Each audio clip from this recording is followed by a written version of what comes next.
Allez, bonjour à tous et bienvenue dans cette nouvelle vidéo. Aujourd'hui, on se retrouve pour faire un petit sujet d'NSI, épreuve pratique. On s'occupe aujourd'hui du sujet 5. Les 4 premiers sujets ont déjà été traités dans des vidéos qui sont sorties avant, il y a quelques semaines ou quelques mois. Alors, aujourd'hui, on va commencer tout de suite avec l'exercice 1. Donc, on va devoir écrire une fonction recherche min-max qui prend en paramètre un tableau de nombres non triés tab et qui renvoie la plus petite et la plus grande valeur du tableau sous la forme d'un dictionnaire à deux clés min et max. Les tableaux seront représentés sous forme de liste Python. Oui, c'est en général comme ça qu'on les représente. Donc, on a par exemple ici tableau. Donc, vous voyez, on crée la variable tableau avec du coup une liste ici qui contient plein de nombres. Comme ils ont dit, c'est pas forcément trié. Parce que sinon, ça serait assez simple, hein. On prendrait juste le premier élément, si c'était trié dans l'ordre croissant. Le premier élément serait du coup l'élément minime, l'élément minimum, et l'élément au dernier index serait du coup l'élément maximum. Et ensuite, on fait rechercher, du coup, on appelle la fonction rechercher min max, et ça nous renvoie un dictionnaire avec du coup les clés min et max associées aux valeurs, du coup, respectivement, de la valeur plus petite et de la plus grande valeur du tableau. Et on peut regarder, moins 2, ouais, c'est le plus petit élément, et 9, il n'y a pas plus grand élément, il n'y a pas un plus grand nombre que 9. Si on a une liste vide, évidemment, du coup, on crée, on renvoie un dictionnaire avec, du coup, comme valeur none pour min et max. Ok, donc, comment on procède? Alors déjà, on voit qu'il faudra créer un dictionnaire vu qu'il doit être envoyé dans tous les cas. Et ce dictionnaire, en fait, on peut l'initialiser déjà avec les clés et les valeurs à none, simplement parce que comme ça, si la liste est vide, bah, il suffit juste d'envoyer le dictionnaire et c'est terminé. Et donc, c'est fini. Après, du coup, si on trouve des éléments dans notre liste, ce qu'on peut faire, c'est qu'on peut initialiser à une valeur de base, une valeur random min et max, et ensuite on va comparer, du coup, en parcourant notre liste, on va parcourir notre liste et on va regarder à chaque fois chaque élément et on va voir s'il est plus grand que l'élément max, enfin la valeur associée à la clé max, ou s'il est plus petit que la valeur associée à la min clé. Pourquoi on crée, pourquoi on associe à chaque clé une valeur du tableau au hasard au début?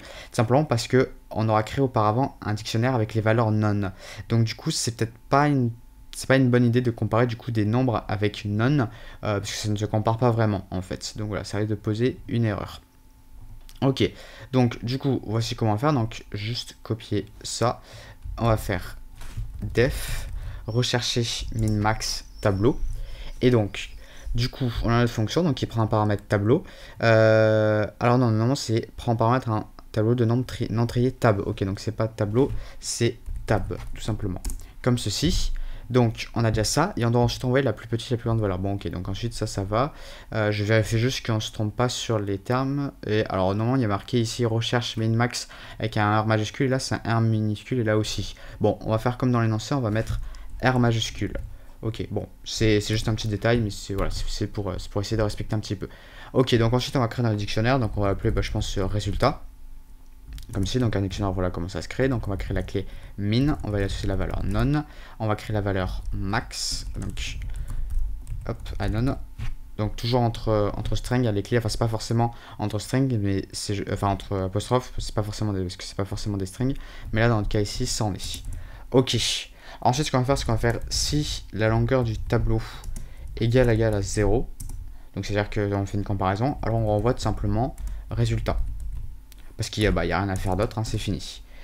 Sinon, du coup, on va parcourir. Donc tout d'abord, avant de parcourir, on va changer les valeurs de min et de max. Et on va mettre la première valeur du tableau, parce qu'on ne sait pas quelle est la longueur du tableau.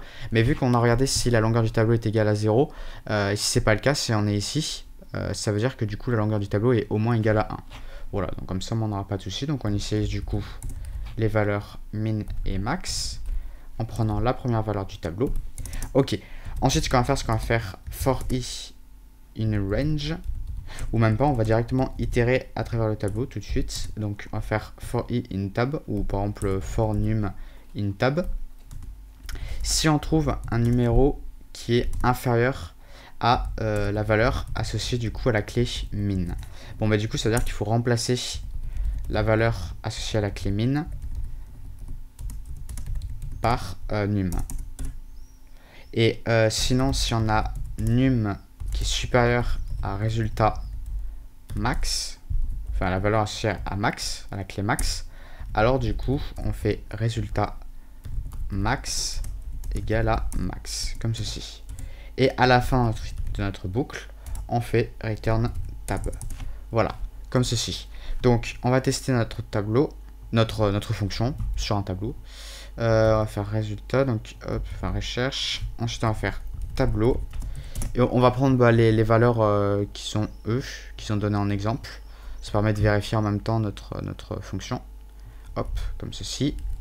Voilà, hop, c'est parti. Alors, quelle est l'erreur? Ah oui, je me suis trompé, là j'ai dû mettre...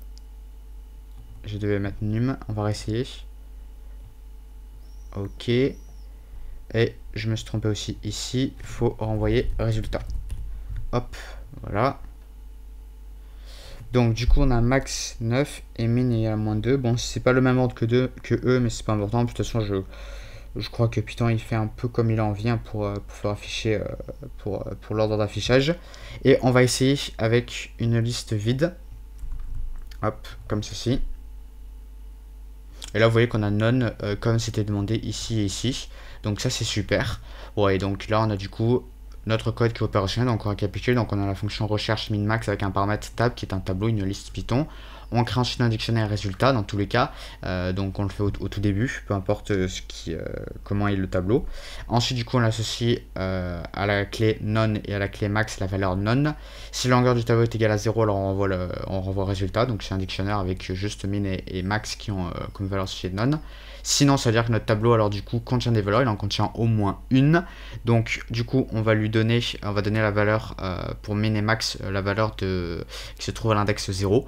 Parce qu'on ne sait pas quelle est la longueur du tableau, mais on sait qu'il est au moins de longueur 1, donc du coup on donne le premier élément et on évite d'avoir des problèmes d'index out of range si on s'amusait à prendre le troisième élément. S'il a que 2 éléments, bah, ça risque de poser problème. Ensuite, ce qu'on fait, c'est qu'on fait for num in tab, donc on va du coup à chaque itération récupérer un numéro de un élément de notre tableau qui est passé en paramètre, de notre liste passée en paramètre. Et à chaque fois, du coup, on fait une comparaison. Si on trouve un nombre qui est plus petit que la valeur associée à la clé min, alors du coup, bah, on change la valeur associée à la clé min. Et si on trouve un numéro qui est plus grand que la valeur associée à la clé max, alors du coup on change la valeur associée à la clé max. Et à la fin de toutes nos itérations, donc quand on a fini la boucle for, regardez bien la notation ici, c'est la même que ici et non pas comme ici, ça veut dire que du coup on n'est pas dans la boucle for. Alors du coup on renvoie résultat, c'est-à-dire notre dictionnaire. Ok, donc ça c'est tout bon, donc maintenant on va pouvoir passer à l'exercice 2.